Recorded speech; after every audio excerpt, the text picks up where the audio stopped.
Ciné-Rire sur Cinéma Radio. Ciné-Rire. Dans ces chroniques, je vous ai souvent parlé de chefs-d'œuvre de la comédie, réalisés par de véritables auteurs et qui rivalisent de talent et d'originalité. Et le film d'aujourd'hui ne rentre pas du tout dans cette catégorie. Il s'agit de Police Academy, réalisé par Hugh Wilson en 1984. Un film à l'humour volontairement potache, écrit et réalisé de manière purement fonctionnelle, mais qui marche néanmoins grâce au légendaire savoir-faire américain. Plus vite, plus vite, plus vite. Oui, je peux pas aller plus vite que ça. Le héros de cette comédie policière est Carey Mahoney, joué par Steve Guttenberg, une star des années 80, vite retombé dans l'oubli. C'est un jeune homme sympathique mais plutôt rebelle, ce qui l'amène à se retrouver régulièrement derrière les barreaux. Un inspecteur, ami de son père, en a assez de l'aider. Il lui propose un marché, soit c'est la prison, soit... Je veux que tu entres à l'académie de police. Que moi je rentre à l'académie de police? Oui, même si tu ne réussis pas les examens, ça ne peut que te faire du bien. Vous me voyez en policier? Tu as dû voir la pub qu'ils font à la télé ces jours-ci. L'école accepte tout le monde sans distinction. Tout le monde, tu entends?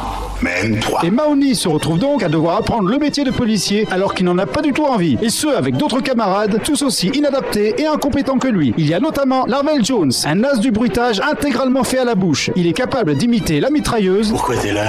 Je vais te faire voir. Arrête-moi ça, bordel, mais t'es malade! La voix du haut-parleur. Lieutenant Harris, on rapporte immédiatement sur le champ de tir, Lieutenant Harris. Ou les jeux vidéo.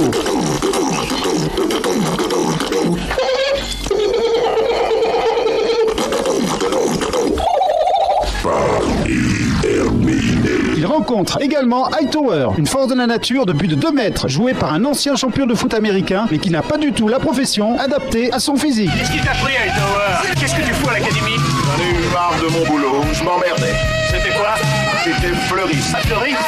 C'est bien, fleur et couronne. Tous ces aspirants policiers ne savent pas que l'idée du maire d'accepter toutes les candidatures à l'académie ne plaise pas du tout au grand chef de la police. Quand je suis entré dans cette académie, chaque stagiaire avait la taille qu'il faut, le poids qu'il faut, la couleur qu'il faut, et ils avaient tous de sacrés obs. Pas des zizi, des obs. Celui-ci oblige le directeur de l'école de tuer dans l'œuf ce projet. Madame le maire a dit que nous devions recevoir tous ces va-nu-pieds. Jetons tous ces indésirables dehors, renvoyons-les. Rien de plus simple, cher ami.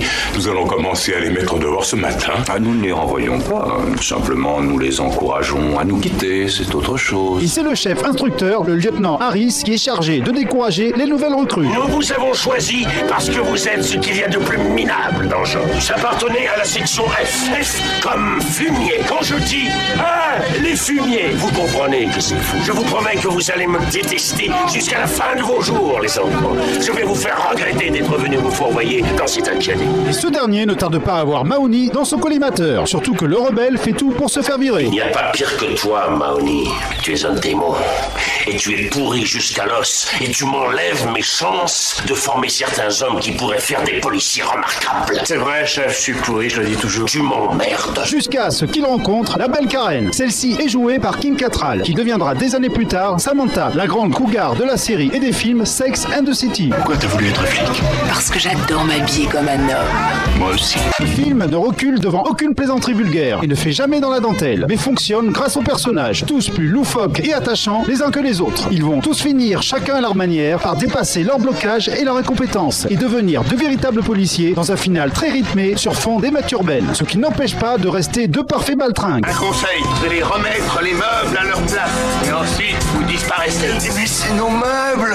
Oh, désolé. Même s'il a beaucoup vieilli, du fait de son esthétique foncièrement années 80 et qui n'échappe pas à quelques plaisanteries de mauvais goût, comme celle où les méchants du film se retrouvent coincés dans un barguet, Police Academy est une bonne comédie populaire à voir entre amis. Oh, monsieur l'agent, est-ce que vous pouvez descendre Kitty, ma petite chatte? Pas de problème, madame. Oh non! Non! Attendez! Destinée à un jeune public, elle leur propose ce qu'ils souhaitent voir, avec une véritable efficacité et une générosité dans l'humour que nous, Français, sommes rarement capables. Vous serez soumis à un programme d'entraînement physique intensif. Comprenez-vous ce que ça veut dire? Je suis pas très sûre, chef. Quoi? Je suis pas très sûre. Je suis pas... Maîtrise de la voix. Nous vous apprendrons à utiliser votre voix avec plus d'autorité, comme un flic. Très grand succès à sa sortie, le film eut 5 suites. Si le deuxième est aussi drôle et sympathique que le premier, les autres sont consternants, sinistres et mal fichus, ce qui prouve qu'il n'est pas si facile de concevoir une comédie divertissante. Plus vite, plus vite, plus vite. vite. Oui, ben ça sert à rien, j'ai fini. Et je vous donne donc rendez-vous pour une nouvelle chronique. Et surtout, n'oubliez jamais de rire parce que personne ne le fera à votre place. Ciné-Rire. Je ne crois pas qu'un Américain trouverait ça amusant. Ciné-Rire. En vidéo sur YouTube, en rejoignant la chaîne Cinéma Radio. S'il vous plaît, regarde.